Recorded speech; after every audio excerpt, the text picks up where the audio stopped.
uma certa esperança. Porque eu passei pela máquina de assassinar a reputação do governo anterior, do Lula, Dilma, do PT, do progressismo. Eu passei por cada etapa dessa máquina.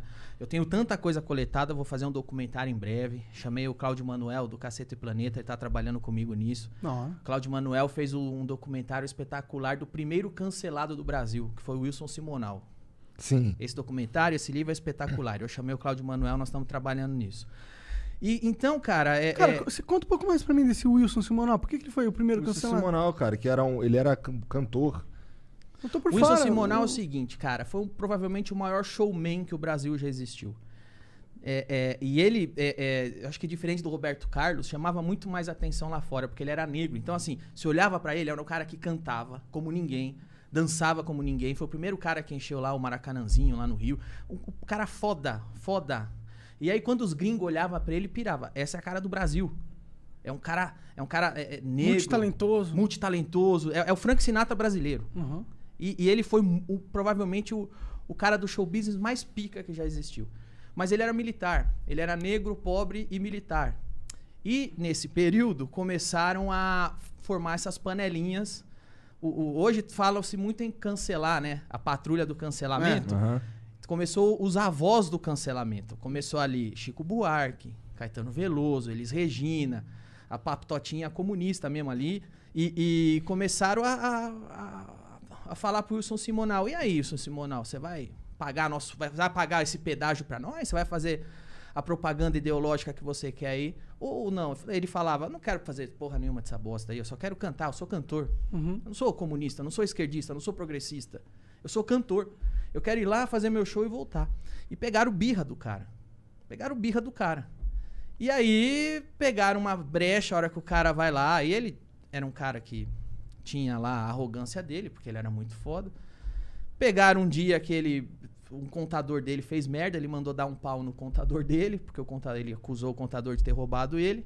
E aí usaram esse fato para criar fake news que ele era um espião da ditadura militar brasileira e ficava dedurando artistas para serem torturados. Caralho. Você tem que ver esse documentário, porque você vai ver o cinismo desse monte de filha da puta. Entre eles, assim, eu acho que o Ziraldo foi um dos maiores canalha que teve. O Pasquim. E os caras sabem que era mentira. Você vai ver os caras confessando. A gente foi lá e inventou esse factoide mesmo aí pra acabar, porque ele era folgado, ele tinha que sair fora. Mas porque ele não se dobrou a patrulha. Aí, tanto faz ele ser negro, ele ser pobre, aí não teve... Não tem essa ele mereceu, diferenciação. ele mereceu. Verdade, mereceu, né? Ele mereceu, entendeu? É engraçado um cara negro ser o primeiro cancelado, né? Pela patrulha do bem. Então, assim, eu acho que... veja bem, eu contei porcamente essa história aqui. Eu contei muito por cima. E eu recomendo o documentário e o livro pra vocês. É um dos melhores documentários a respeito desse tipo de coisa que acontece no Brasil há décadas. Onde que tu vê esse documentário aí? Eu acho que você encontra na internet, mas se você chama Ninguém Sabe o Duro Que Eu Dei, que era uma das músicas do Wilson Simonal. E é do Cláudio Manuel. Aí eu chamei... Esse cara tá vivo? Cláudio Manuel, o Wilson Simonal, não. O Wilson Simonal, cara, tem uma imagem dele assim, que pra mim é doída, que ele depois de velho, depois que o Collor assumiu e abriram os arquivos da ditadura, os militares deram o documento lá e falaram, tá aqui, ó, nós revisamos tudo que é documentos. Wilson Simonal nunca foi um cagueta do exército, nunca teve ligação nenhuma com isso. Aí tem ele velho falando no Aqui e Agora. Olha aqui, acabaram com a minha vida, acabaram... Você tem ideia que esse foi o maior showman que o Brasil já viu e você não sabia quem era? Pois é. Enterraram o cara. Sacanagem. Os patrulheiros do bem. E tem umas coisas que eu odeio, que é o Ziraldo, eu acho que é um dos mais cínicos que tem nisso, que eu acho que ele... Você vê que ele se orgulha de ter feito isso. O Jaguar o Jaguar cartunista que fazia o Pasquim, é um que... Você vê que ele não se arrepende não, velho. Dá umas risadinhas. Seria a vida do cara. Porque o cara era do mal. Por que ele era do mal? Porque não era dos nossos. É foda, cara. Pior que a política meio que tá isso, né? Você meio que descreveu... Hoje, por que não me cancelaram ainda? Porque existe internet. Porque eles não conseguem, né? Porque existe internet. Se existisse internet na época do Wilson Simonal, eu duvido que eles teriam conseguido cancelar o Wilson Simonal. Porque quem cancelou foi o Pasquim, foi Elis Regina, foi quem tinha posse dos megafones, né? Sim, eles tinham um controle mais fechado nos meios de comunicação. Da mídia e tal. E graças a Deus isso morreu, né, mano? Mas é interessante porque eles ainda continuam com a mesma tática, só não funciona tanto. Mesma motivação, mesma Eu acho que você, no caso, também, não sei se é sorte, mas o SBT tem sido uma... Tipo, eles têm tido a sua... A have your back, sabe? Tô pensando, não tô conseguindo... Eles meio que te seguram, te dão apoio. Porque uma das armas... Afinal, teu programa continua lá, e apesar dessa porra toda aí... Dá resultado. Uma das armas do cancelamento é justamente buscar quem financia o cara. Né? Se o SBT falasse, realmente, a patrulha aqui tá mexendo o saco demais, corta o Danilão aí. Mas eles nunca fizeram isso. Graças a Deus, sou muito grato a Deus, porque até o momento a gente dá resultado, o que a gente tem que entregar, a gente entrega. E foi uma das coisas que eu comecei a ver a sujeira da patrulha, foi que quando... Eu sempre tive ótimas críticas da imprensa, até 2010. Em 2010 eu fiz um show em Brasília chamado Politicamente Incorreto. Eu fiz um show de stand-up ao vivo em frente ao Congresso, onde eu meti o pau em todo mundo, e entre eles o Lula e a Dilma, que eram... Eu falei de todos os candidatos, de todos, entre eles o Lula e a Dilma. Depois daquele dia, começou o microfone na minha cara. Qual é o limite do humor?